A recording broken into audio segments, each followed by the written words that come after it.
मेरी आज की स्टोरी एब्सोल्यूट एक नाइटमेयर होने वाली है क्योंकि बहुत ज़्यादा चांसेस हैं कि इस वीडियो को पूरा देखने के बाद आपके अंदर एक अलग ही टाइप का फोबिया भी पैदा हो सकता है। बट नेक्स्ट टाइम खाना खाने से पहले लाइक बटन को भी अपनी थाली के अंदर शामिल करें, उसको दबा दबा कर खाएं। सब्सक्राइब बटन को भी आप डेजर्ट के रूप में ले सकते हैं।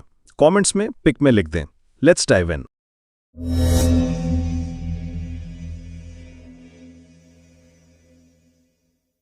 इस भयंकर इंसिडेंट को समझने के लिए हमें पावा न्यू गिनी के जंगलों में जाना पड़ेगा और टाइम था 1953 का, जब इसी साल गर्मियों में एक दिन शाई नाम की लड़की अपने बाकी कबीले वाले सभी लोगों के साथ इस जंगल के बिल्कुल बीच में बने हुए खाली इलाके के अंदर सभी के साथ खड़ी थी।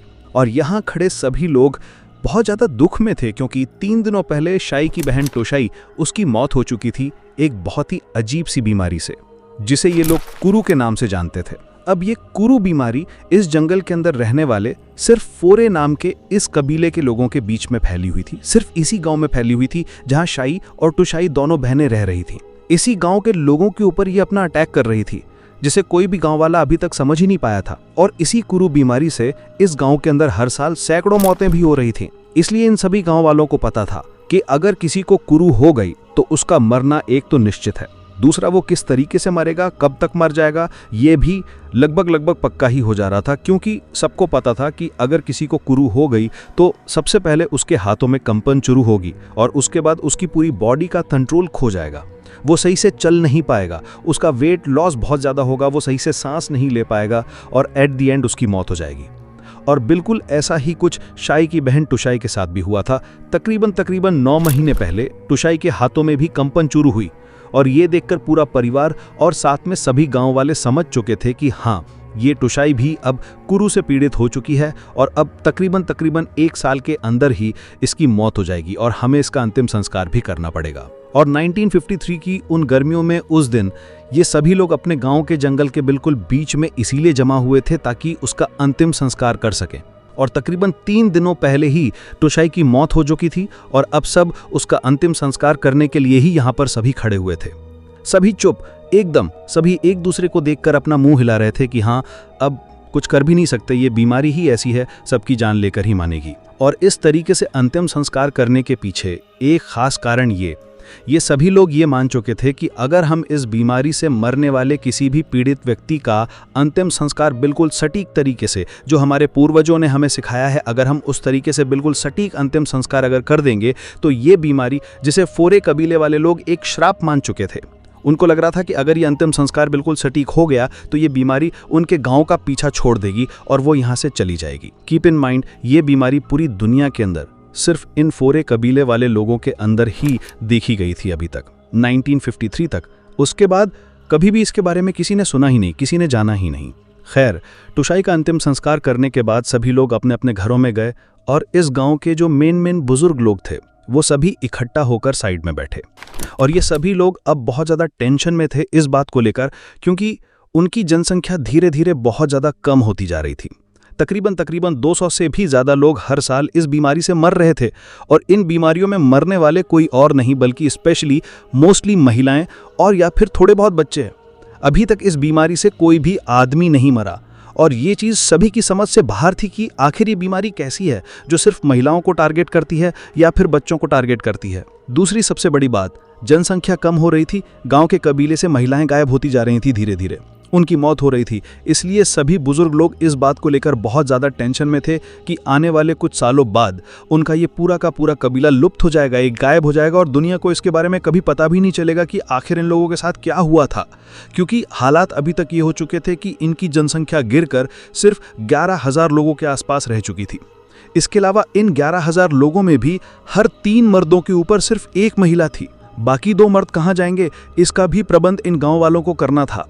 फॉर कॉन्टेक्स्ट मैं आपको बता दूं कि ये लोग कुरु नाम की इस बीमारी को एक बीमारी न मानकर एक श्राप समझ रहे थे और ये प्रॉपरली इस बीमारी के अंदर फिट भी हो चुके थे। इनको लग ही नहीं रहा था कि इसका कोई सॉल्यूशन भी हो सकता है, इसलिए इन्होंने इसके बारे में कुछ ढूंढना भी जरूरी नहीं समझा। इनको जस्ट वही लग रहा था जो मैंने आपको पहले बताया कि ये एक श्राप है और इसका कोई ना कोई तोड़ जरूर होगा। अगर हम किसी तरीके से कुरु से मरने वाले किसी व्यक्ति का सटीक तरीके से अंतिम संस्कार कर दें तो उस मरने वाले की आत्मा सीधा जाकर इस शराब को तोड़ देगी और उसके बाद पूरे गांव के अंदर किसी भी व्यक्ति को कुरु नाम की बीमारी नहीं होगी। सो एट द एंड इन सभी बुजुर्ग लोगों ने यही डिस्कस किया कि हमने अपने पूरे सटीक तरीके से अब की बार टुशई का अंतिम संस्कार किया है और हमें पूरी उम्मीद है कि टुशई की आत्मा जब उसके शरीर से बाहर निकलेगी वो जाकर इस अभिशाप से लड़ेगी और वो इसको परमानेंटली खत्म कर देगी। इस पूरे इंसिडेंट के तकरीबन 3 हफ्ते बाद शाई यानी कि टुशई की छोटी बहन शाई वो अपने घर के अंदर अपने किचन के अंदर अपना खाना वाना बना रही थी और तभी खाना बनाते बनाते उसने नोटिस किया कि उसका हाथ सही से करछी पकड़ नहीं पा रहा। उसका हाथ धीरे धीरे कांप रहा है और ये चीज़ उसके माइंड के अंदर बहुत ज़्यादा डर सा बैठा रही थी कि कहीं उसको भी तो कुरु नहीं हो गया। लेकिन उसने खुद को संभाला, उसने अपने हाथ को झटका के देखा जो कि प्रॉपरली काम कर रहा था। उसने अपने माइंड से इस वहम को निकाला कि नहीं उसको कुरु नहीं हुआ है और ना ही उसको ऐसे थॉट्स अपने माइंड के अंदर लेकर आने हैं। बट एट द एंड कहीं ना कहीं उसको लग रहा था, उसको डर था कि कहीं उसको कुरु ना हो जाए। इसके तकरीबन 1 महीने बाद उसके शरीर के अंदर इतनी ज़्यादा कमज़ोरी आ चुकी थी कि ना ही तो वो खुद से खड़ी हो पा रही थी, ना ही वो सही से बैठ पा रही थी, ना ही वो सही से चल पा रही थी। उसको चलने के लिए भी डंडे का सहारा लेना पड़ रहा था। और इस पॉइंट पर शाई पूरे तरीके से समझ चुकी थी कि हाँ वो भी कुरु से सफ़र कर रही है, उसको भी कुरु नाम की ये जानलेवा बीमारी हो चुकी है और उसको बचाने के लिए या इसके इलाज के लिए गांव में से कोई भी व्यक्ति कोई कुछ नहीं कर सकता। कुरु अपने आप में एक मौत की सज़ा है जो उसे झेलनी ही पड़ेगी। शाई समझ चुकी थी कि जैसे ही गांव वालों को पता लगेगा कि उसको भी कुरु हो चुकी है तो पूरे गांव वाले तैयारियों में लग जाएंगे उसके अंतिम संस्कार के लिए। उसकी आंखों के सामने उसके अंतिम संस्कार की तैयारियां शुरू की जाएंगी। बस सोचकर देखिए उस टाइम पर शाई के माइंड में क्या चल रहा होगा, उसको कैसा फील हो रहा होगा। बट शाई ने खुद से मन के अंदर ठाना उसकी तो मौत होनी है, आज नहीं तो कल ये पेनफुल डेथ उसे ज़रूर मिलेगी। बट खुद के मरने से पहले वो गांव वालों के लिए कुछ ऐसा करके जाएगी जिससे आने वाले लोगों को अगर कुरु हो तो उनके पास इसका कोई जवाब भी हो। फॉर कॉन्टेक्स्ट मैं आपको बता दूं, ये फोरे नाम का कबीला पूरी दुनिया से लगभग कटा हुआ था पिछले काफ़ी हज़ारों सालों से। इसीलिए ना ही इनको कोई लोग जानते थे, ना ही इनको दुनिया के बारे में पता था, दुनिया को इनके बारे में पता था। बेशक पापुआ न्यू गिनी के अंदर रहने वाले लोग, घूमने आने वाले लोग इस जंगल के अंदर जब भी जाते तो बाहर से इस कबीले को ज़रूर देखते थे। बट अब तक किसी भी कबीले वालों ने इनका कोई खास इंटरव्यू वगैरह नहीं लिया, इनके बारे में जानने की कोशिश नहीं करी और ना ही इन फोरे लोगों ने इन्होंने भी कभी किसी को बताने की कोशिश नहीं करी। सो इस मोमेंट पर शाई ने डिसाइड किया कि वो बाहर के लोगों से मदद मांगेगी। वो खुद से कबीले से निकलकर बाहर जाएगी और बाहर जो दुनिया है उसके अंदर जो लोग रह रहे हैं वहां जाकर अपना इलाज करवाएगी। लेकिन उसके माइंड में डर था कि आज तक कोई भी व्यक्ति ये गांव छोड़कर बाहर नहीं गया, उसको पता ही नहीं कि बाहर की दुनिया कैसी है। तो अगर वो इस गांव को छोड़कर इस घर से बाहर चली गई और बाहर के लोगों से जाकर मिली तो हो सकता है, इस बात के बहुत ज़्यादा चांसेस हैं कि वो कभी दोबारा से अपने कबीले में आकर ना रह सके। हो सकता है ये उसके कबीले वाले लोग दोबारा से उसको एक्सेप्ट ही ना करें और हो सकता है उसको कोई सज़ा भी दे दें। सो एट द एंड शाई ने अपनी पूरी हिम्मत जुटाई, अपने वो स्टिक नीचे जो पड़ी हुई थी उसकी वो उठाई और अपने घर से बाहर निकली और घिसते घिसते जंगलों से होते हुए इस जंगल से बाहर निकली और नज़दीक की शहर तक गई। और शहर के सबसे पहले घर पर जाकर उसने दरवाज़ा खटखटाया और किस्मत से दरवाज़ा किसी और ने नहीं बल्कि रोनाल्ड नाम के एक एंथ्रोपोलॉजिस्ट ने खोला। और ये रोनाल्ड कोई और नहीं बल्कि इस फोरे गांव के एकमात्र इंटरव्यूअर थे जो आज तक कभी फोरे गांव के अंदर गए थे और उन लोगों से बातें करी थी। और शाई ने भी पहले रोनाल्डो को काफ़ी बार देखा था उनके गांव के अंदर घूमते हुए, तो ये चीज़ उसके लिए काफ़ी ज़्यादा फेमिलियर थी। बट जैसे ही रोनाल्ड ने सामने खड़ी हुई इस शाई को देखा वो बहुत ज़्यादा हैरान। इससे पहले कि शाई कुछ बोल पाती या कुछ समझा पाती उनको, उसके गले के अंदर वही बोलने की दिक्कत शुरू हो चुकी थी क्योंकि कुरु का ये अभिशाप था कि ना ही कोई सही से खा पाएगा, ना ही कोई सही से बोल पाएगा, ना ही सही से सांस ले पाएगा। लेकिन फिर भी वो अपना पूरा जोर लगाकर सामने खड़े हुए दरवाजे के ऊपर ही रोनाल्ड को समझा रही थी कि उसके अंदर कुरु हो चुका है और अब वो क्या करे। बट अपनी लैंग्वेज के अंदर समझाते हुए रोनाल्ड ने कह दिया कि ये देखो तुम सबका जस्ट एक वहम है, कुरु नाम की कोई भी बीमारी नहीं होती, तुम अपना वहम माइंड से निकाल दो, कुरु अपने आप ठीक हो जाएगी। और ये कहकर रोनाल्ड ने अपना दरवाज़ा बंद कर लिया और मजबूरन शाई को वापस वहाँ से निकलकर अपने गाँव में आना पड़ा। जैसे वो गांव में वापस आ रही थी उसको डर भी था कि किसी ने कहीं उसको बाहर निकलते हुए तो देख नहीं लिया। कोई उसको देख लेगा तो ऑब्वियसली गांव में सभी लोगों को पता लग जाएगा और लोग उसका हो सकता है रिमांड भी ले ले। रोनाल्ड ने जब फोरे लोगों से बात करी थी उन सभी को जस्ट यही बताया था कि देखिए कुरु नाम की कोई भी बीमारी साइंस की दुनिया के अंदर एग्जिस्ट नहीं करती, हमने आज तक इसके बारे में नहीं सुना। जिस टाइप के आप सिम्टम्स बता रहे हैं हमने आज तक नहीं सुना इसके बारे में। हो सकता है ये जस्ट आपके माइंड में एक साइकोलॉजिकल इफेक्ट बनाए हुए हो कि हाँ, जिसने सोच लिया उसको कुरू हो चुकी है तो उसको हो चुकी है, और वो चीज़ उसके ऊपर इफेक्ट भी करेगी। फाइनली कुछ और टाइम बीता और धीरे धीरे अब शाई लाफिंग डेथ नाम की उस स्टेज पर पहुंच चुकी थी। असल में लाफिंग डेथ स्टेज इस कुरू की फाइनल स्टेज होती है, जिस स्टेज के अंदर आकर पेशेंट बहुत ज़ोर ज़ोर से अपने आप ही बिना बात के हंसने लग जाता है। असल में वो रोना चाह रहा होता है, वो बहुत ज़्यादा डिप्रेस्ड होता है, ना तो वो कुछ बोल पाता, ना ही कुछ खा पाता, ना ही कुछ पी पाता। उसको पता है कि वो मरने वाला है और दुनिया को भी पता है कि वो मरने वाला है, लेकिन वो कुछ भी कर नहीं सकता, ना ही दुनिया वाले कुछ कर सकते। जस्ट वो इसी चीज़ से परेशान होकर बहुत ज़ोर ज़ोर से हंसने लग जाता है। और एग्जैक्टली अब ये चीज़ भी शाई के साथ हो रही थी, वो भी बहुत ज़ोर ज़ोर से हंसने लगी। और सभी गांव वाले समझ चुके थे कि अब इसका अंत बिल्कुल नज़दीक है और हमें इसका अब क्रियाक्रम शुरू कर देना चाहिए। तो इस लाफिंग डेथ स्टेज के तकरीबन 5 दिनों बाद फाइनली जिसका वेट था सभी गांव वालों को, और वो पूरा हो चुका था, शाई इस दुनिया से जा चुकी थी। और जैसे ही शाई गई इस दुनिया से, पूरे गांव वालों की तैयारियां पहले से ही थी उसके अंतिम संस्कार की, क्योंकि इन लोगों ने तो बहुत टाइम पहले से ही अंतिम संस्कार की तैयारी शुरू कर रखी थी। इनको वेट था तो बस शाई के मरने का। और जैसे ही शाई मरी, उसके अंतिम संस्कार का अब वो फाइनल क्रियाक्रम शुरू किया जा चुका था। वही पूरे 3 दिनों का टाइम लगाकर शाई का अंतिम संस्कार कंप्लीट हुआ। और इन 3 दिनों बाद आने वाले और सालों के अंदर बहुत सारे लोग इस कबीले से कुरू से मारे गए, और हर साल एवरेज के हिसाब से तकरीबन 200 महिलाएं प्लस कुछ बच्चे इस बीमारी से इस गांव के अंदर मर रहे थे। बट किसी को भी इस बीमारी के बारे में अभी तक कुछ पता नहीं चल पाया। सभी लोग बस परेशान थे, ये सोच सोच कर कि आने वाले कुछ और सालों में इस पूरे गांव की प्रजाति लुप्त हो जाएगी, कोई भी यहाँ पर जिंदा नहीं बचेगा, किसी को पता भी नहीं चलेगा कि इस पूरे गांव के साथ क्या हुआ। तकरीबन 7 सालों का समय बीत चुका था, मतलब कि 1961 आ चुका था। और 1961 में अमेरिका के न्यूयॉर्क में बनी हुई एक मेडिकल लैब के अंदर शिर्ली लिंडन बॉम नाम की एक साइंटिस्ट वो बैठी हुई थी अपने खाली टाइम के अंदर। उसने पास में रखी अपनी किताब उठाई और उस किताब को पढ़ने लगी, उसके आर्टिकल्स को पढ़ रही थी। और तभी उनके सामने एक आर्टिकल आया जो कि उनको बहुत ज़्यादा फैसिनेटिंग लगा। ये आर्टिकल लिखा था रोनाल्ड ने, रोनाल्ड बर्ट, जी हाँ वही रोनाल्ड बर्ट जिसके सामने हेल्प मांगने के लिए गई थी शाई। उसका दरवाज़ा खटखटाया था, बट रोनाल्ड ने जस्ट ये कहकर उसका दरवाज़ा बंद कर दिया था कि हाँ, तुम सब लोगों के माइंड में ही ये बसी हुई है, कुरू वैसे ऐसी कोई बीमारी नहीं होती। उसके बाद से रोनाल्ड ने बहुत सारे आर्टिकल लिखे कुरू के ऊपर, और ऐसा ही एक आर्टिकल उस किताब के अंदर छपा हुआ था जो कि अब शिर्ली पढ़ने वाली थी। पूरा आर्टिकल पढ़ने के बाद शिर्ली को ये समझ आया कि आखिर रोनाल्ड ने इस पूरी बीमारी को एक साइकोलॉजिकल जस्ट माइंडसेट क्यों करार दे दिया गया, क्यों ये कोई रियल बीमारी नहीं लग रही। सीधा सीधा तौर पर सभी को एक जैसा हो रहा है। अगर किसी के अंदर सिर्फ थॉट्स ही बीमारी होती तो एक के अंदर हो जाता, 2 के अंदर हो जाता। हर साल वहाँ पर सैकड़ों महिलाएं मर रही हैं, सभी तो माइंड से पागल नहीं हो सकती। ज़रूर ये कोई बीमारी है और उनको इनके बारे में पता लगाना चाहिए। उनको जस्ट ये समझ नहीं आ रहा था अभी तक कि रोनाल्ड ने इसको एक साइकोलॉजिकल जस्ट माइंडसेट क्यों कहा। उन्होंने अपने एंड से इस कुरू नाम की बीमारी के ऊपर अपनी रिसर्च शुरू करी, और इसके बारे में उनको रिसर्च करते हुए पता चला कि लिटरली पूरी दुनिया के अंदर रोनाल्ड के अलावा किसी और ने इस बीमारी के ऊपर कोई रिसर्च नहीं की, ना ही इसके बारे में कुछ लिखा, ना इसके बारे में पता करने की कोशिश करी। शिर्ली ने ये सारा काम अपने हाथों में लिया और कहा कि हाँ, मैं इस बीमारी के बारे में पता लगाऊंगी, मैं देखूंगी कि आखिर इन लोगों के साथ क्या चल रहा है और ये बीमारी एक्चुअल में है क्या। आने वाले कुछ और महीनों तक अपनी मेडिकल लैब का पूरा काम निपटाने के बाद फाइनली शिर्ली अब रेडी थी यहाँ से निकलकर सीधा पापुआ न्यू गिनी जाने के लिए और इन फोरे कबीले के लोगों से बात करने के लिए, ताकि वो अपने रिसर्च आगे कंटिन्यू कर सके। वो अपनी तैयारियां करके सीधा प्लेन पकड़ के वहां पर पहुंची। वहां लैंड करके सीधा इस जंगली इलाके के अंदर आ चुकी थी जहां पर ये फोरे कबीले वाले लोग रह रहे थे। इनके अलग अलग गाँव के अंदर जा जाकर सभी लोगों से बातें करना शुरू किया, बट कोई भी इसके बारे में बात करने को राजी नहीं।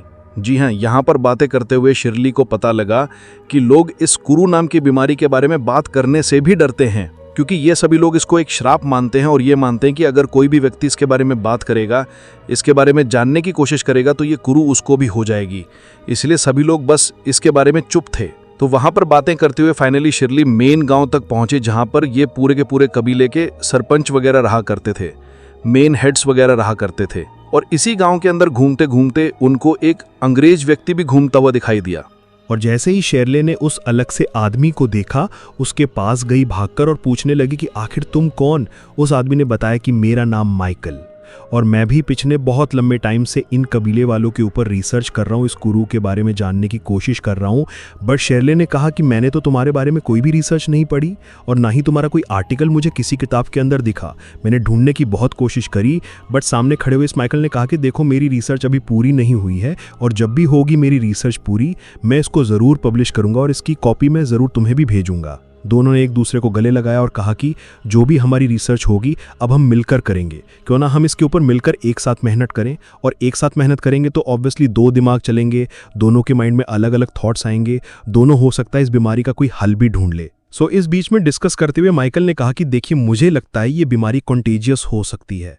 हो सकता है ये बीमारी एक से दूसरे को लगती हो, या फिर सामने खड़ी हुई शेरले ने कहा कि हो सकता है ये बीमारी इनको जेनेटिक मिल रही हो, इनके माँ बाप को होगी, उनके माँ बाप की होगी, दादा परदादा को होगी और उससे ये बीमारी नीचे चलती हुई आ रही हो और बच्चों में ट्रांसफ़र हो रही हो। बट शेरले ने यहाँ ये भी कहा कि अगर आपको लगता है कि ये बीमारी कंटेजियस हो सकती है तो ये बीमारी सिर्फ महिलाओं को ही क्यों हो रही है, सिर्फ बच्चों को ही क्यों हो रही है? कि आज तक इस बीमारी से कोई भी आदमी नहीं मरा, आज तक किसी भी इस गाँव में मौजूद किसी भी आदमी की मौत नहीं है, सिर्फ महिलाएं और बच्चे ही क्यों मर रहे हैं? अगर एक इन्फेक्शन लगना होना था तो किसी को भी लग सकता, शरीर तो सबका एक जैसा है, लेकिन सिर्फ महिलाएं ही क्यों? इसलिए बीमारी हम ये मान सकते हैं कि कॉन्टेजियस तो है नहीं। दूसरा, अगर किसी के बाप दादा को भी होगी तो उस परिवार को भी हमें ढूंढना पड़ेगा कि जिससे जहां से ये बीमारी शुरू हुई थी, ताकि हम इसके बारे में और ज़्यादा जान सकें, इसकी डीप रिसर्च कर सकें। इसके तकरीबन 3 दिन बाद ये दोनों लोग यानी कि शेरले और माइकल दोबारा से वापस इस गांव के अंदर मिले और दोनों ने दोबारा से डिस्कस किया कि उनको नया इसके बारे में क्या पता चला। तो माइकल ने शेरले को बताया कि मुझे इस बीमारी का एक नया मरीज इस गांव के अंदर मिला है और अब की बार कोई महिला नहीं इस बीमारी की मरीज, बल्कि एक 12 साल का बच्चा है, 12 साल का लड़का है। और वो लड़का इस बीमारी की लगभग लास्ट स्टेज पर है। जी हाँ, लाफिंग डेथ स्टेज, जिसके ऊपर मरीज अपने आप हंस कर अपनी जान दे देता है, और वो बच्चा भी अब इसी स्टेज के ऊपर आ चुका था। बट जैसे ये बात शेरली ने सुनी, उसको बहुत ज़्यादा दुख हुआ कि बच्चों के अंदर भी बहुत जल्दी फैल रही है, यहाँ से लगभग वो गायब होते जा रही हैं। लेकिन सामने खड़े माइकल ने कहा कि देखो, हमें इस बीमारी का कोई तोड़ निकालना है, कोई हल निकालना है।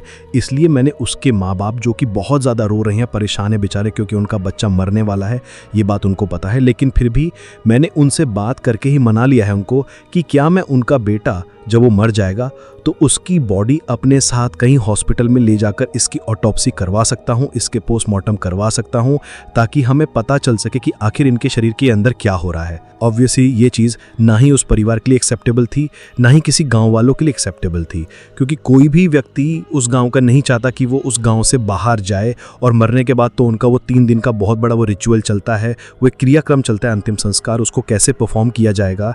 लेकिन फिर भी अब क्योंकि ये लोग लगभग लुप्त होने के कगार पर थे, तो वहाँ के बड़े बूढ़ों ने फैसला किया कि हाँ, हम बॉडी इसके मरने के बाद डॉक्टर्स को सौंप देंगे और डॉक्टर्स ही जाकर पता लगाएंगे कि आखिर इस बच्चे के साथ क्या हुआ था, इसको कुरू कैसे हुई।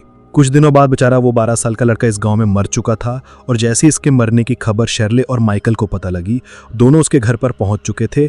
उसके माता पिता को समझाया कि कोई बात नहीं, हो सकता है हम इससे ही कुछ नया पता लगा सकें। सो उन्होंने उस बच्चे की बॉडी को अपने कब्जे में लिया और उसको सीधा गांव से बाहर पास ही के जंगली इलाके में लेकर गए, क्योंकि अब इसकी ऑटोप्सी कोई और नहीं बल्कि ये माइकल खुद करने वाला था। जैसे ये बात शैले को पता लगी, वो लिटरली समझ नहीं पा रही थी कि माइकल, क्या तुम सच कह रहे हो? तुम खुद इसकी ऑटोप्सी करोगी? मुझे तो विश्वास नहीं हो रहा। क्या तुम्हारे पास सारा कुछ सामान है? उसने तुरंत अपनी वैन की तरफ इशारा किया। वैन के अंदर वो सारे मेडिकल टेबल्स वगैरह, टूल्स वगैरह वो रखे हुए थे। सो इन दोनों लोगों ने मिलकर जंगल के अंदर ही वो मेडिकल टेबल लगाई, लाइट्स वगैरह लगाई और सारी चीज़ें लगाकर माइकल अब रेडी था इस बच्चे का पोस्टमार्टम करने के लिए। सो जैसे इन्होंने उसके शरीर के साथ चीड़फाड़ शुरू करी, उसके दिमाग के ऊपर से भी हड्डी को काटा गया, उसकी खोपड़ी को काटा गया, और जैसे ही वो कटोरी ऊपर से उठाई, अब उस बच्चे का दिमाग विजिबल था। अब ये सब चीज़ें शेरले नहीं देख पा रही थी, सो वो अपनी पीठ मोड़कर साइड में खड़ी थी। तो जैसे ही माइकल ने उसके शरीर की वो खोपड़ी उतारी, ऊपर से वो कटोरी उतारी, माइकल बहुत ज़ोर से चिल्लाया कि शेरले, तुमको यहाँ पर देखना चाहिए, ये चीज़ क्या है। सो जैसे ही शेरले ने वो सुना, शेरले तुरंत घूमी, उसके पास आई और देखने लगी। बेशक शेरले ने आज तक कभी भी असली ब्रेन, असली दिमाग इंसान का नहीं देखा था, लेकिन फिर भी उसको पता था कि जो वो चीज़ देख रही है, ये चीज़ रियल नहीं हो सकती। यहाँ कुछ बहुत बहुत भयंकर गड़बड़ है। जी हाँ, जो वो चीज़ अभी सामने देख रहे थे, वो दिमाग था एक इंसानी बच्चे का, बट उस दिमाग के अंदर बहुत सारे छेद हो चुके थे। ऐसा लग रहा था जैसे उस दिमाग के अंदर बहुत सारे कीड़े मकोड़ों ने अपना घर बना रखा हो। उन लोगों ने तुरंत दोबारा से उस खोपड़ी को वापस पैक किया, उसके टाँके लगाए, क्योंकि अब ये आगे की स्टडीज़ यहाँ इस जंगल के अंदर बैठकर तो नहीं कर पाने वाले थे। इसलिए शैली ने कहा कि क्यों ना मैं इस बॉडी को अपने साथ अमेरिका लेकर जाती हूँ, वहीं पर इसकी सबसे बड़े इंस्टीट्यूट्स के अंदर पोस्टमार्टम करवाऊंगी, इसके ऊपर रिसर्च करवाऊंगी और तभी हमें कुछ पता लग सकता है कि आखिर इस बच्चे के साथ क्या हुआ था। सो शैली ने उस बॉडी को पैक किया, उसका वीज़ा अलग से लगवाया, उसकी परमिशन ली वापस अमेरिका लेकर जाने की और वहाँ ले जाकर उसको डॉक्टर्स के हवाले किया और डॉक्टर्स अब इसके ऊपर अपना रिसर्च शुरू करने वाले थे। सो तकरीबन 1 साल का समय बीत चुका था। सो तकरीबन 1 साल बाद न्यूयॉर्क के अंदर ही शर्ले अपनी मेडिकल लैब के अंदर बैठी हुई थी आराम से और तभी उसके दरवाजे पर एक पोस्टमैन आया और पोस्टमैन ने उसके हाथ में एक लेटर दिया और वो लेटर कहीं और से नहीं बल्कि उसी इंस्टीट्यूट से था जहाँ पर उसने 1 साल पहले उस बच्चे की बॉडी को जमा करवाया था। और ये लेटर कुछ और नहीं बल्कि एक डिटेल रिपोर्ट थी जिसके अंदर सब कुछ लिखा हुआ था कि आखिर उस बच्चे के साथ उसके दिमाग में क्या चल रहा था। सो जैसे ही शर्ले ने वो लेटर पढ़ना शुरू किया और रिपोर्ट पढ़नी शुरू करी, उसमें यही लिखा हुआ था कि कुरु कहाँ से आई हमें नहीं पता, किसको होती है हमें नहीं पता, कब होती है हमें ये भी नहीं पता और इसका इलाज क्या है हमें ये भी नहीं पता। उसमें जस्ट एक पॉइंट जो था वो बहुत काम का था और वो यही लिखा हुआ था कि हमें बस ये पता है कि ये बीमारी आखिर फैलती कैसी है, ये बीमारी प्रॉपर्ली कंटेजियस बीमारी है। मतलब कि उन्होंने अपने पूरे एक्सपेरिमेंट के डिटेल वर्जन उसके अंदर लिखा कि हाँ हमने ये जो अपने बॉडी भेजी थी इसके अंदर से इसके दिमाग के टिश्यूज़ को निकालकर एक चिंपैंजी के शरीर के अंदर ये टिश्यूज़ डाले और कुछ दिनों बाद वो चिंपैंजी इसी कुरु नाम की बीमारी से ग्रस्त हो चुका था और आज वो चिंपैंजी मर भी चुका है। और बिल्कुल जैसा आपने डिटेल रिपोर्ट में लिखा था कि इस बीमारी के साथ लोगों के अंदर ये चेंजेस आते हैं और एंड में उनके लाफिंग डेथ स्टेज के ऊपर आके मौत हो जाती है और एग्जैक्टली यही चीज़ बेचारे उस चिंपैंजी के साथ भी हुई। एंड में वो भी बहुत ज़ोर ज़ोर से चिल्लाता वो मर गया। बट इस एक्सपेरिमेंट से हम ये ज़रूर श्योर हो चुके हैं कि बीमारी कॉन्टेजियस है, मतलब कि एक इंसान से दूसरे इंसान के अंदर फैलती है और वो भी दिमागी रूप से। ऐसा पॉसिबल कैसे था? एक इंसान का दिमाग अगर अफेक्टेड है तो दूसरे इंसान का दिमाग को कैसे अफेक्ट करेगा? ये चीज़ ऑब्वियसली शैले की समझ से बिल्कुल बाहर थी। पूरी रिपोर्ट को पढ़ने के बाद अपने सिर के ऊपर हाथ रखकर शैले पीछे कुर्सी पर बैठ चुकी थी और सोचने लगी कि आखिर एक दिमाग दूसरे दिमाग को कैसे इफेक्ट कर सकता है। ये तो साइंस की भी समझ से बाहर है। बट तब वो सारी बातें जो उसने वहाँ उस गांव के अंदर रहते हुए उन फोरे लोगों के बीच में रहते हुए वो सीखी थी, उनके बारे में जानने की कोशिश करी थी, तो वो सारी चीज़ें उनके माइंड में घूमने लगी और तब उनको याद आया कि एक्चुअल में ये बीमारी उनके अंदर कैसे फैल रही है। और जो याद आया वो लिटरली सभी के लिए एक बहुत बहुत बुरा सपना था। आपके लिए भी एक बहुत बुरा सपना होने वाला है। असल में फोरे कबीले के अंदर रहने वाले लोग आज भी मानते हैं कि उनके गांव के अंदर रहने वाले, उनके कबीले के अंदर रहने वाले हर इंसान के पास 5 आत्माएं होती हैं। उनमें से एक आत्मा जब वो मर जाता है इंसान, उसके शरीर से निकलकर जिस चीज़ से वो मरा है, जिस रीज़न से वो मरा है, उसको जाकर अटैक करती है और उससे अपना बदला लेती है। जैसे कि कुरु अगर कोई अभिशाप है, कोई कर्स है उन सब के लिए, तो अगर कोई भी व्यक्ति कुरु से मरा है तो उसके शरीर से वो आत्मा निकलेगी, कुरु नाम की बीमारी से जाकर लड़ेगी, उस श्राप से जाकर लड़ेगी और एंड में जीतकर आगे ये फैलने से रोकेगी। ये चीज़ कबीले वाले मानते थे। अभी भी 4 आत्माएं और थीं और इन्हीं 4 आत्माओं में से एक थी खेला, जो कि सबसे भयानक थी। और ये खेला आत्मा ही इन सभी लोगों को ये सिखाती थी कि जब भी कोई आदमी मर जाता है तो उसको बहुत संभाल कर रखा जाना चाहिए, बहुत संभाल कर उसका ध्यान रखा जाना चाहिए, ताकि अगर जिस भी चीज़ से वो मरा है, जिस भी बीमारी से वो मरा है, वो बीमारी बाकी लोगों के अंदर ना फैले और उससे कोई और आने वाले टाइम में ना मर पाए। जी हाँ, आपने बिल्कुल सही सुना, मरने वाले के शरीर को एक बहुत ही सेफेस्ट जगह पर रखा जाना चाहिए ताकि उसके अंदर से कोई भी बीमारी ना फैले और बाकी लोगों को इफेक्ट ना करे। और पूरे गांव के लोगों ने मिलकर सैकड़ों सालों से फिक्स किया हुआ था कि कोई भी व्यक्ति मरेगा तो उसकी बॉडी को छोटे छोटे टुकड़ों में काटकर, स्पेशली गांव की महिलाएं, उनकी बॉडी के अंदर उसको स्टोर किया जाएगा, उसके मांस को स्टोर किया जाएगा, ताकि आने वाले टाइम में ये मांस, ये मरने वाले की मांस किसी और के अंदर बीमारी ना फैला दे। सो शर्ले को याद आया कि जब वो उस टाइम पर गांव के अंदर रह रही थी तो काफ़ी सारे लोगों की मौत भी हुई थी उस गांव के अंदर, और सभी के सभी लोगों के साथ, मरने वाले लोगों के साथ बिल्कुल एक तरीके का पैटर्न फॉलो किया गया था उनके अंतिम संस्कार में। तकरीबन 3 दिन लगने वाले थे, मतलब कि जिस टाइम पर वो बंदा मरा है उसके 24 घंटे तक, मतलब कि एक दिन वो अपने फैमिली वालों के पास रहेगा और अगले दिन वो गांव के बिल्कुल बीच में उसी खाली जगह पर रखा जाएगा और सभी लोग उसके चारों तरफ इकट्ठा होंगे और उसको गांव की महिलाएं ही पूरा बीच में से काटेंगी, छोटे टुकड़ों में करेंगी और उसके बाद उसकी अच्छी से सब्जी बनाई जाएगी और मरे हुए इंसान की सब्जी बनाकर गांव की महिलाएं उसे बड़े चाव से खाएंगी। बेशक आप सभी के लिए इस सुनने में बहुत ज़्यादा डिफ़िकल्ट हो सकता है, बहुत अजीब भी हो सकता है। हो सकता है अगर आप खाना खा रहे हो तो आपको उल्टी आ जाए, बट सोच कर देखिए ये चीज़ वो सभी लोग कर रहे थे और बड़े चाव से कर रहे थे। और इस पूरी भसड़ के पीछे सिर्फ यही एक कारण था कि अगर ये महिलाएं मिलकर इस मरे हुए शरीर को कंज्यूम कर लें, उसको खा लें, मतलब ये लोग मरे हुए व्यक्ति को प्रोटेक्ट कर रहे हैं, उसको आगे फैलने से बचा रहे हैं और उसकी वो रिस्पेक्ट कर रहे हैं।